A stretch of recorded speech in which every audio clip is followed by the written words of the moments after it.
ସମସ୍ତଙ୍କୁ ନମସ୍କାର।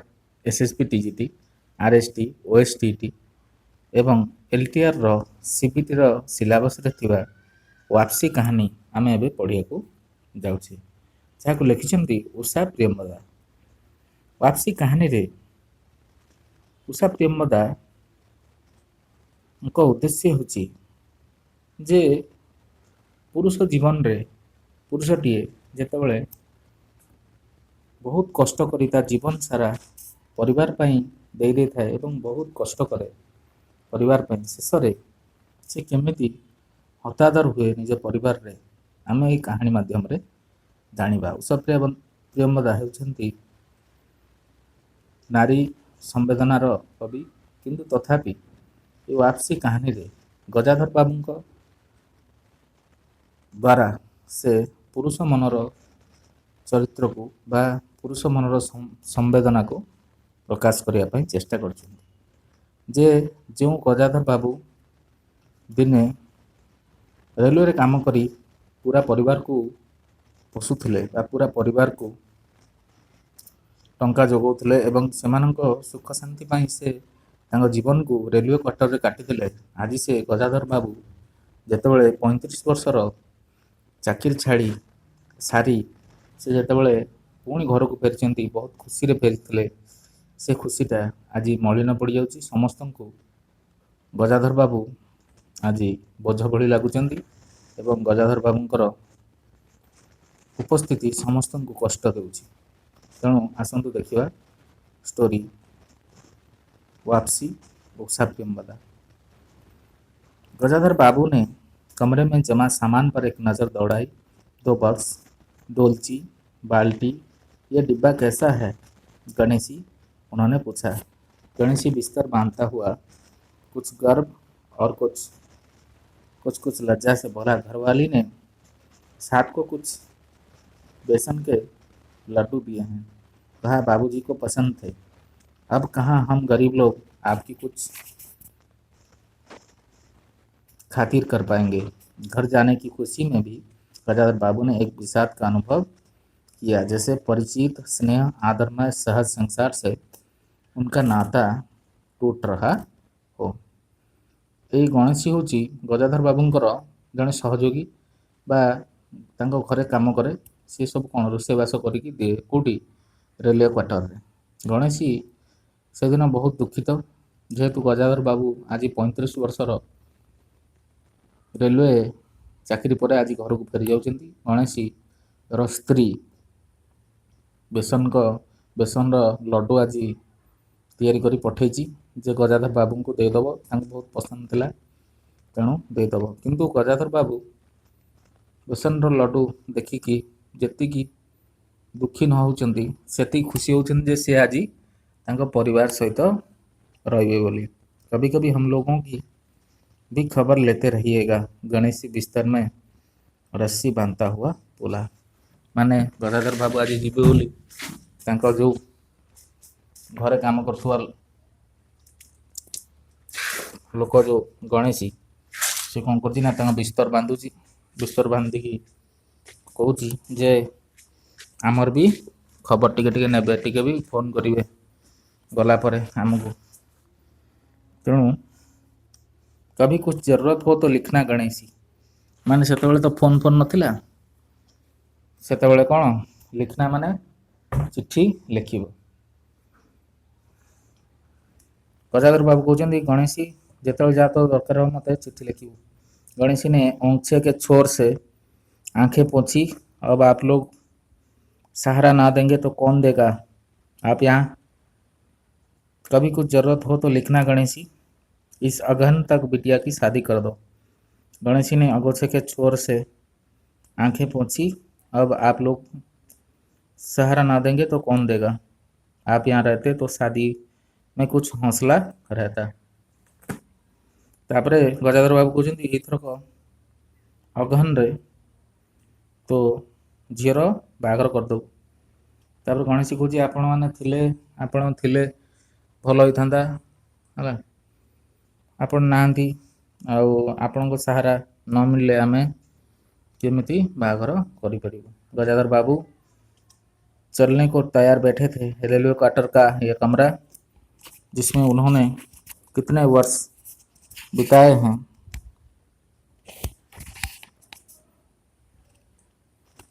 उनका सामान हट जाने से कुरूप और नग्न लग रहा था।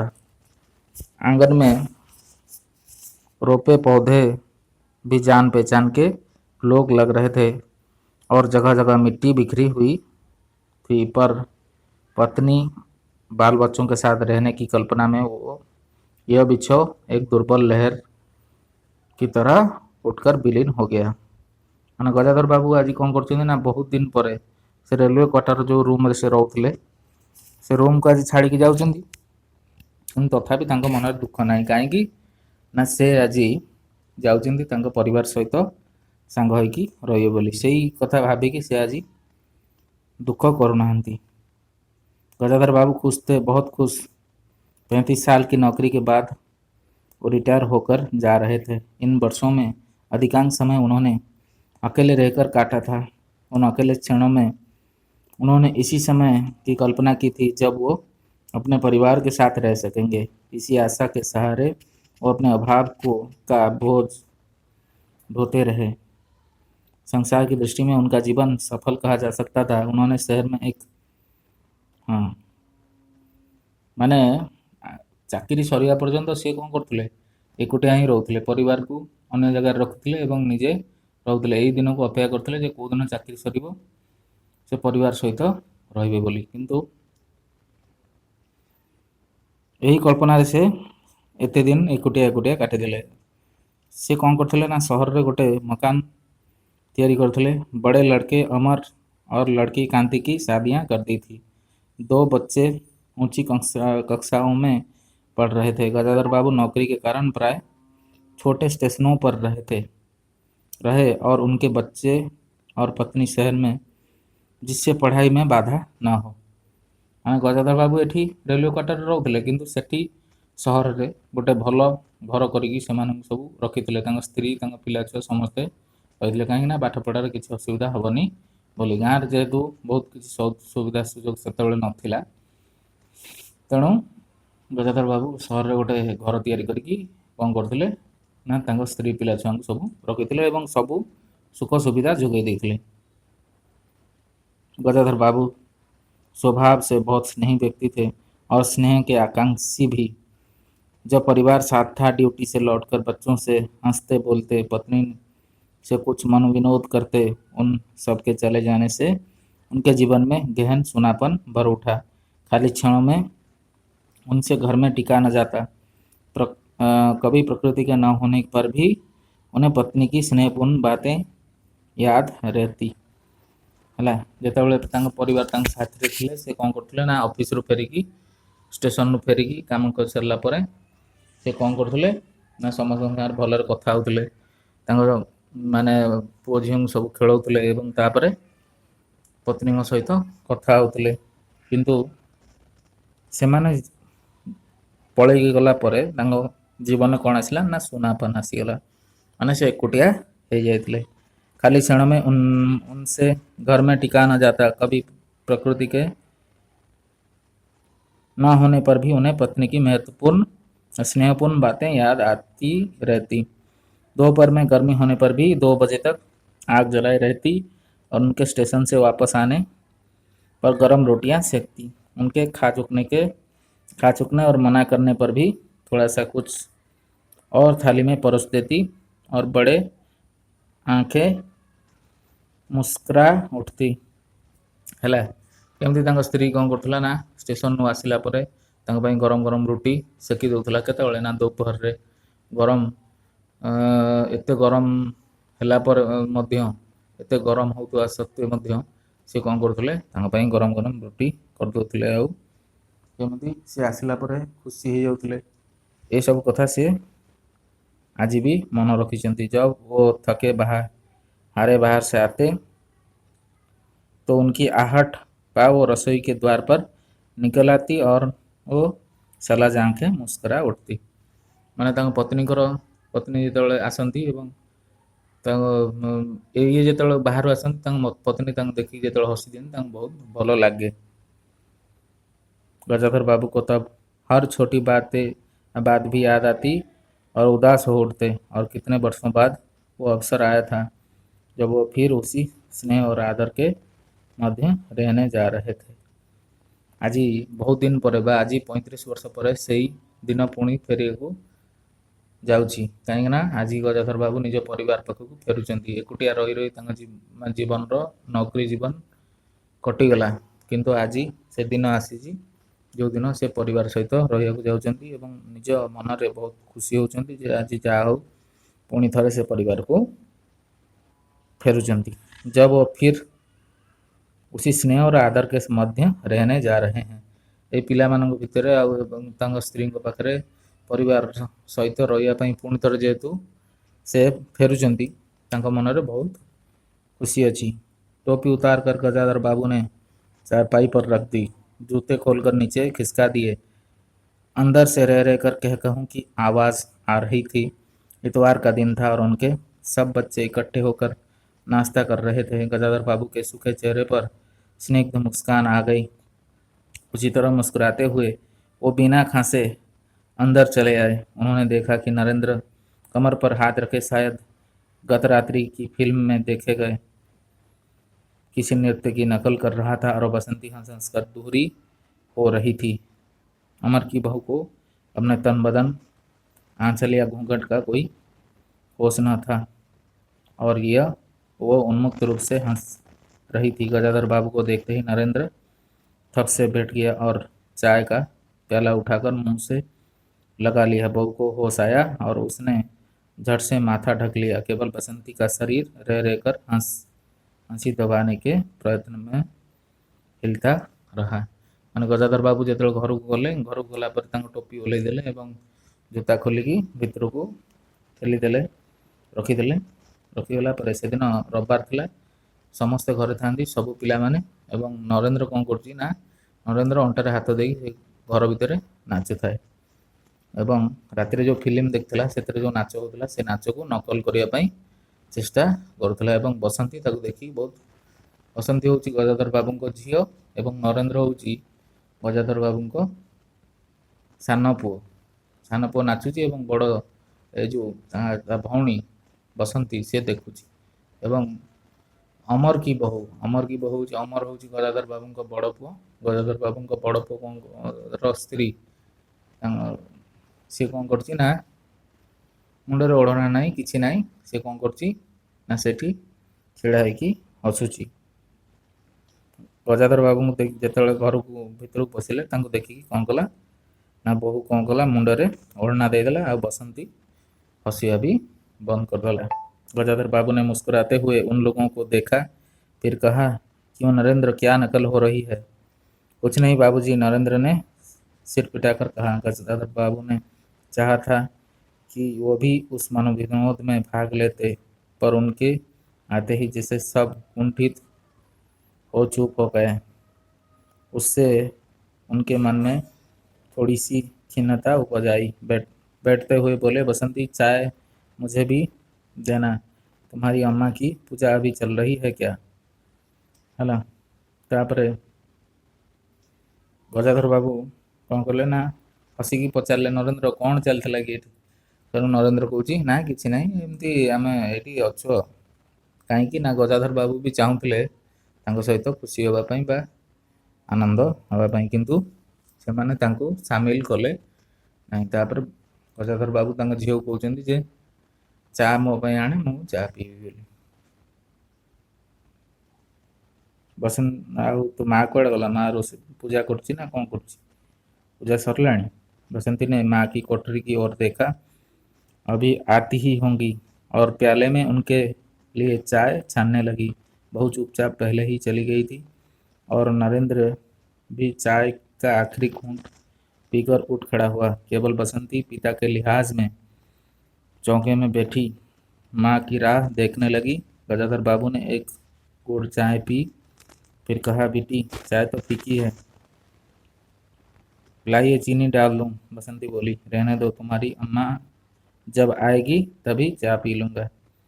ତାପରେ ବସନ୍ତୀ କ'ଣ କଲା, ଯାଇକି ଚା ନେଇକି ଆସିଲା। ଚା ନେଇକି ଆସିଲା ପରେ ବୋହୂ ତ ପଳେଇ ଯାଇଥିଲା। ନରେନ୍ଦ୍ର କ'ଣ କଲା, ସେଇଠି ବସିକି ସେ ଚା ବି ପିଉଥିଲା। ଶେଷ ଢୋକ ପିଇକି ସେଠି ବସିଥିଲା। ଏବଂ ତାପରେ କ'ଣ ହେଲା ନା ଗଜାଧର ବାବୁ କହିଲେ, ଚା ତ ଭଲ ହେଇନି, ଚା ତ କ'ଣ ଫିକା ଲାଗୁଛି, ଚିନି ପଡ଼ିନି କି? ସେଠୁ ବସନ୍ତି କହିଲା, ଆଣ ଚା ମୁଁ ଚିନି ପକେଇ ଦେଉଛି। ସେଠୁ ତାପରେ गजाधर बाबू कहले जे ना, ମୁଁ अभी तुम्हारी अम्मा आएगी तो मैं चाय पी लूँगा। तापरे देखो,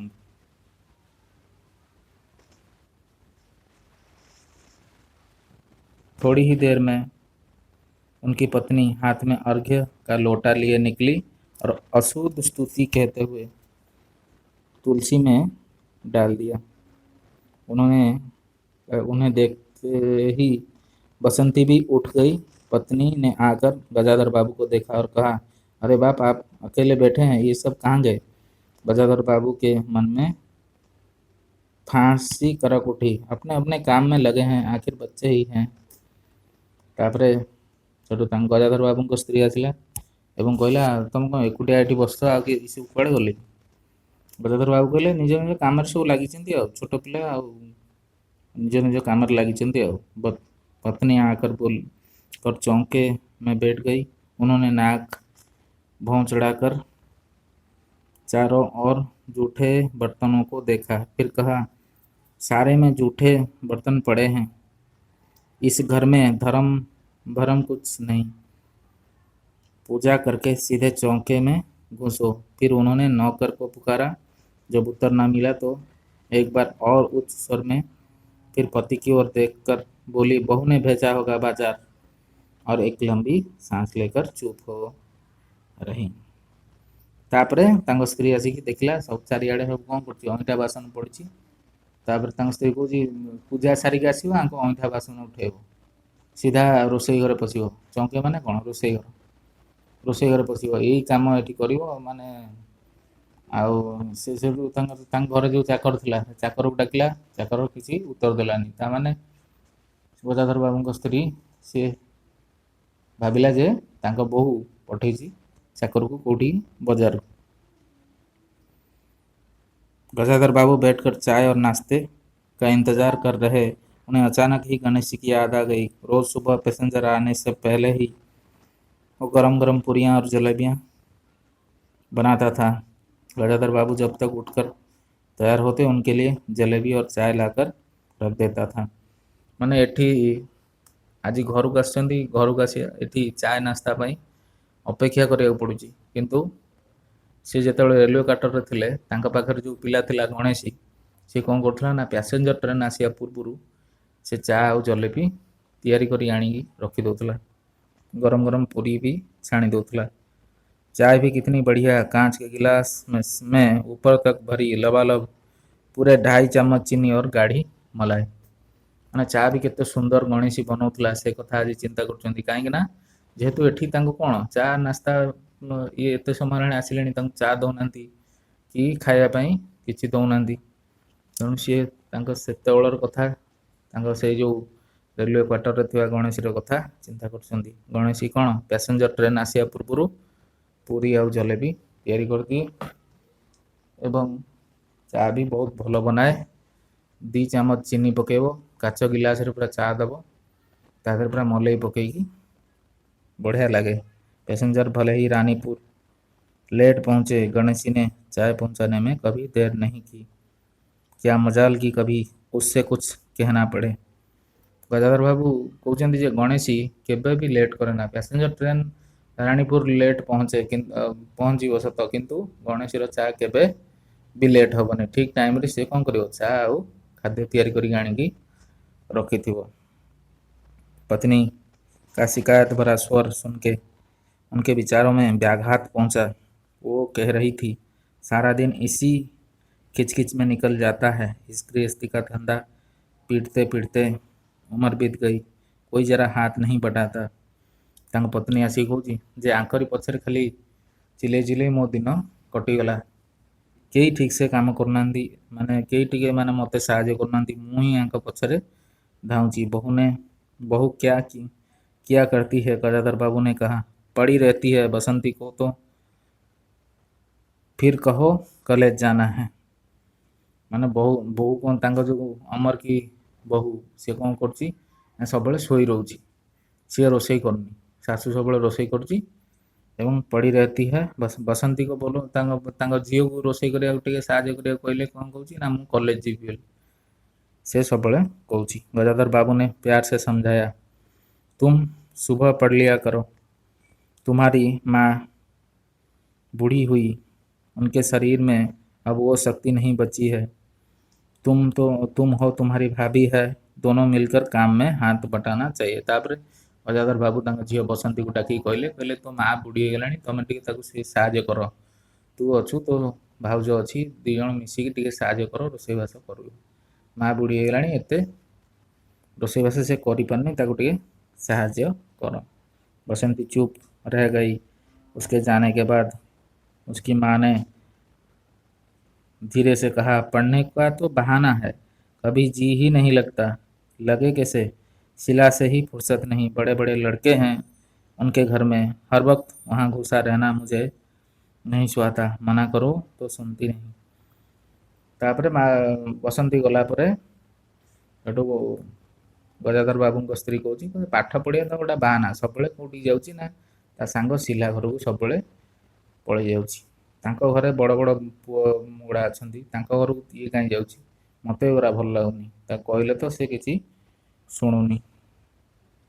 नाश्ता कर गजाधर बाबू बैठक में चले गए। घर छोटा था और ऐसी व्यवस्था हो चुकी थी कि उसमें गजाधर बाबू के रहने के लिए कोई स्थान न बचा था। जैसे किसी मेहमान के लिए कुछ अस्थायी प्रबंध कर दिया जाता है, उसी प्रकार बैठक में कुर्सियों को दीवार से सटाकर बीच में गजाधर बाबू के लिए पतली सी चारपाई डाल दी गई थी। गजाधर बाबू उस कमरे में पड़े पड़े कभी कभी अनायास ही इस अस्थायित्व का अनुभव करने लगे। उन्हें याद हो आती उन रेलगाड़ियों की जो आती और थोड़ी देर रुककर किसी और लक्ष्य की ओर चली जाती। ମାନେ ଏଠି ଗଜାଧର ବାବୁ ଯେଉଁ ଘର ତିଆରି କରିଥିଲେ ସେଠି କ'ଣ ହେଇଥିଲା ନା ସମସ୍ତେ ଗୋଟେ ଗୋଟେ ଘର ବାଣ୍ଟି ନେଇଯାଇଥିଲେ। ଗଜାଧର ବାବୁଙ୍କ ରହିବା ପାଇଁ କୌଣସି ଜାଗା ହିଁ ନଥିଲା, ବା କେଉଁଠି ଗୋଟେ ଖଟ ପକେଇ ଶୋଇବା ପାଇଁ ବି ଜାଗା ନଥିଲା। ଘରକେ ବୈଠକ ମାନେ ଯେଉଁ ଘରର ବାରଣ୍ଡାରେ ଯେଉଁ ଚେୟାର ପଡ଼ିଥିଲା ସେ ଚେୟାରକୁ କ'ଣ କଲେ ନା କ'ଣ କରୁଛନ୍ତି, ଗୋଟା ମାନେ ଯେଉଁ କାନ୍ଥକୁ ଆଉଜେଇ ଦେଇଛନ୍ତି, କାନ୍ଥ ଆଡ଼କୁ କଡ଼େଇ ଦେଇଛନ୍ତି, ଯେତିକି ଜାଗା ବଳିଛି ସେଇଠି ଗୋଟେ ଖଟ ପକେଇ ଦେଇଥିଲେ, ଯେମିତି ଗୋଟେ ଘରକୁ କୁଣିଆ ଆସିଲେ ଆମେ ଅସ୍ଥାୟୀ ପ୍ରବନ୍ଧ କରୁ ବା ଅସ୍ଥାୟୀ ଶୋଇବା ଜାଗା ଗୋଟେ ତିଆରି କରୁ, ସେଇଭଳିଆ ଗଜାଧର ବାବୁଙ୍କ ପାଇଁ ଆଜି ତିଆରି ହେଇଛି। ଗୋଟେ ବୈଠକରେ ଗୋଟେ ଖଟ ପଡ଼ିଛି, ସେ ଖଟରେ ସେ ଶୋଇବେ ହେଲା। ଗଜାଧର ବାବୁ ସେଇଠି ଶୋଇ ଶୋଇ ଚିନ୍ତା ଭାବୁଛନ୍ତି ସେ ରେଳଗାଡ଼ି କଥା, ଯେଉଁ ରେଳଗାଡ଼ି କ'ଣ ଆସେ ଏବଂ ଷ୍ଟେସନରେ କିଛି ସମୟ ରହି ପୁଣି ଅନ୍ୟ ଲକ୍ଷ୍ୟକୁ ପଳେଇଯାଏ, ଠିକ୍ ସେଇଭଳିଆ ତାଙ୍କ ଅବସ୍ଥା ଆଜି ହେଇଛି। ଯେମିତି ତାଙ୍କ ପାଇଁ ଅସ୍ଥାୟୀ ପ୍ରବନ୍ଧ କରାଯାଇଛି ଏବଂ ସେ କିଛି ସମୟ ରହିପାରନ୍ତି, ହୁଏତ ଅନ୍ୟ ଲକ୍ଷ୍ୟକୁ ତାଙ୍କୁ ଯିବାକୁ ପଡ଼ିବ, ସେଇଭଳିଆ ଅସ୍ଥାୟୀ ବ୍ୟବସ୍ଥା ତାଙ୍କ ପାଇଁ କରାଯାଇଛି। घर छोटा होने के कारण बैठक में ही अपना प्रबंध किया था। उनकी पत्नी के पास अंदर एक छोटा कमरा अवश्य था, पर वो एक और के मर्तबान दाल चावल के कनस्तर और घी के डब्बों से घिरा हुआ था। दूसरी ओर पुरानी रजाइयों दरियों में लिपटी और रस्सी से बंधी रखी थी। उनके पास एक बड़े से टीन के बक्स में भर भर के गर्म कपड़े थे। बीच में एक अलगनी बंधी हुई थी जिस पर प्राय बसंती के कपड़े लापरवाही से पड़े रहते थे। वो भरसक उस कमरे में नहीं आते थे। घर का दूसरा कमरा अमर और उसकी बहू के पास था। तीसरा कमरा जो सामने की ओर था बैठक था। गजाधर बाबू के आने से पहले उसमें अमर की ससुराल से आया बेंत की 3 कुर्सियों का सेट पड़ा था। कुर्सियों पर नीली गद्दियाँ और बहू के हाथों के गढ़े कुशन थे ହେଲା। ତାପରେ ଘର ବହୁତ ଛୋଟ ଥିଲା, ତାଙ୍କ ସେଠି କ'ଣ ଥିଲା ନା ତାଙ୍କ ପତ୍ନୀ ଗୋଟେ ରୁମ୍ରେ ଶୋଉଥିଲେ, ତାଙ୍କ ସେ ସାଇଡ଼୍ରେ ଯେଉଁ ଆଉ ଗୋଟେ ଛୋଟ ରୁମ୍ ବି ଥିଲା, କିନ୍ତୁ ସେଠି କ'ଣ ଥିଲା ନା ସେଟା ଷ୍ଟୋର୍ ହାଉସ୍ ହେଇଥିଲା। ସେଠି ସବୁ ଡାଲି ଚାଉଳ ଏବଂ ଘିଅର କନସ୍ତର ବା ଘିଅର ଟିଣା ଏଗୁଡ଼ା ସବୁ ରଖା ହେଇଥିଲା ଏବଂ ସେଇ ସାଇଡ଼୍ରେ ଗୋଟେ ଅଲଗାନି ଅଲଗାନି ମାନେ ଅଲମୁଣି ଯେଉଁ ଆମେ କହନ୍ତି ସେଇଟା ବନ୍ଧା ହେଇଥିଲା ଏବଂ ସେଇଥିରେ ବସନ୍ତୀର ଲୁଗାପଟା ସବୁ କ'ଣ ପଡ଼ିଥିଲା। ଏବଂ ତା ସେପଟ ଘର ଅମର ଆଉ ତା ବୋଉ 2 ଜଣ ରହୁଥିଲେ। ଅମର ଆଉ ତା ସ୍ତ୍ରୀ 2 ଜଣ ରହୁଥିଲେ। ଏବଂ ତାର ସାଇଡ଼ରେ କ'ଣ ଥିଲା ନା ଆଉ ଗୋଟେ କମରା ଥିଲା ଯେଉଁଥିରେ कौन होता ना गजाधर बाबू आने से पहले अमर की ससुराल से आया। बैठ की 3 कुर्सियों का सेट पड़ा था। कुर्सियों नीली गद्दियाँ गद्दियाँ और बहू के हाथों के कुशन पड़े थे।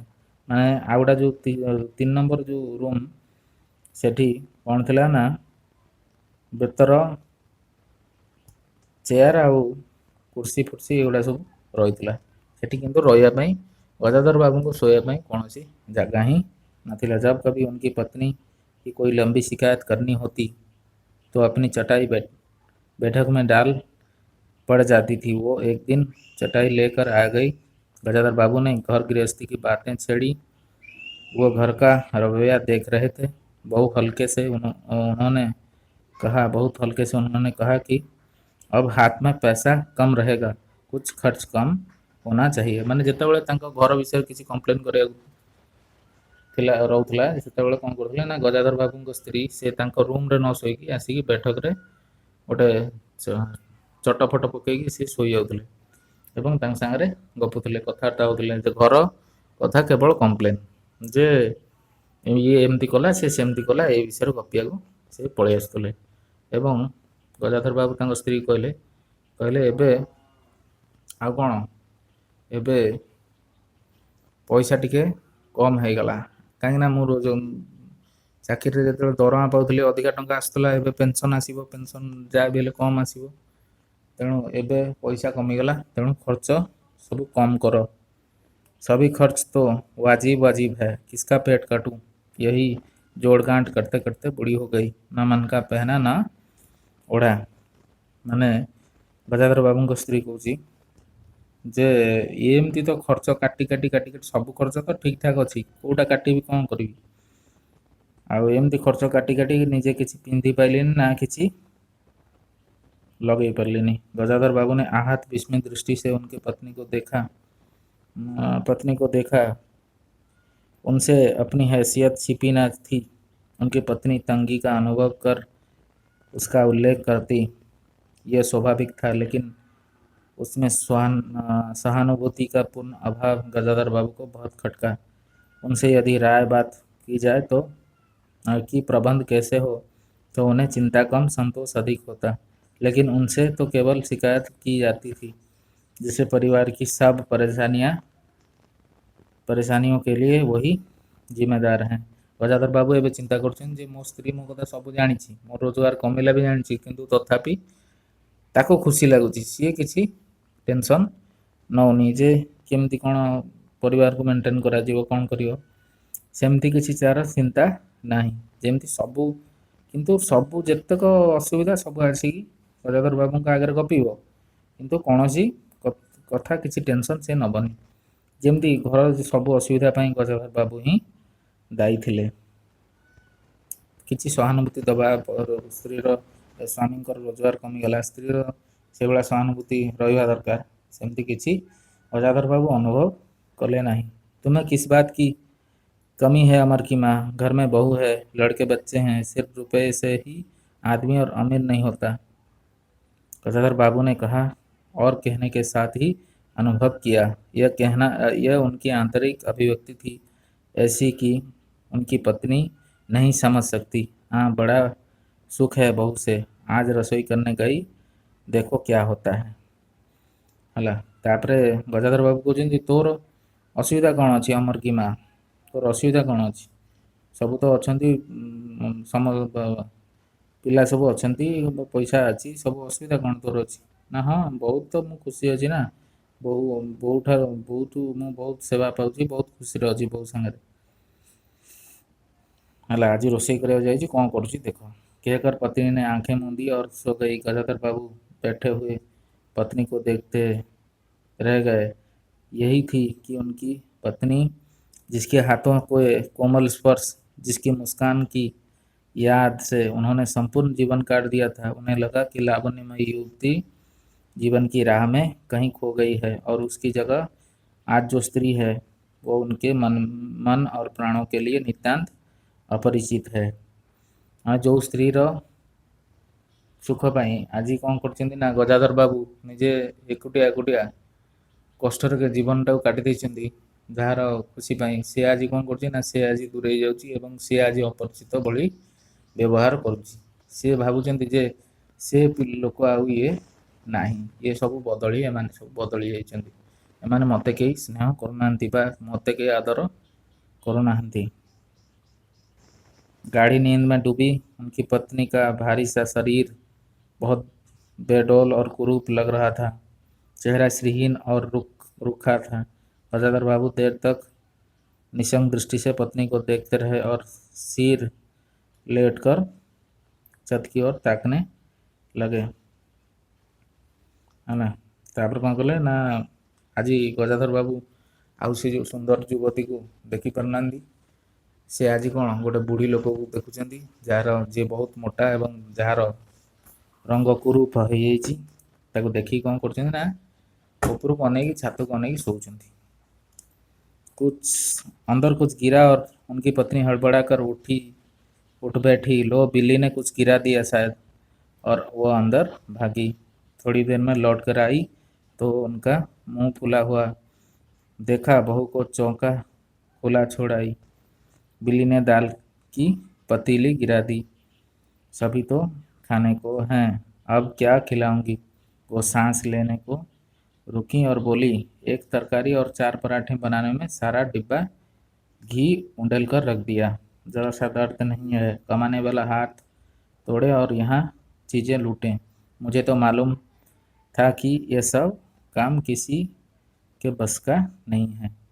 तापर बोहू उपर रागुंट आसिक एटी गजाधर बाबू कहते देखिल आज तक पठेल रोषे कर सी आज कौन कर रोषे कर सारा पर रोषे घर मुकला करते जाए जाए बिले कौन कला ना दाल के पतीली माने डाली जो डिश रे पशिकी थला ताकू कौन कला ढाली सारा एका समस्ते उठे क्या कहे खाइबू कौटू आणु कौन करू। मुझे जानी एमाने कहीं किसी करें या पठेया भी भूल। टिके डाली कर गोटा तरकारी कर गोटा परोटा कर 2-4टा ये पूरा सब जंग तेल नष्ट कर सारे। मुझे जानी एमाने कहीं से काम करें। गजाधर बाबू को लगा कि पत्नी कुछ और बोलेगी तो उनके कान झुंझुना उठेंगे। ऊँट भींच करवट लेकर उन्होंने पत्नी की ओर पीठ कर ली। तापर गजाधर बाबू किसी न शुणी सेपट को मुँह करदे कहीं सी आहरी बहुत कथा गपी था जदि ये किसी उत्तर दे था तेणु सी कौन कले ना कांथ आड़ को मुँह करके सोइले। रात का भोजन बसंती ने जानबूझकर ऐसा बनाया था कि कोर तक निकला न जा सके। गजाधर बाबू को चुपचाप खाकर उठ गए, पर नरेंद्र थाली सरका कर उठ खड़ा हुआ और बोला, मैं ऐसा खाना नहीं खा सकता।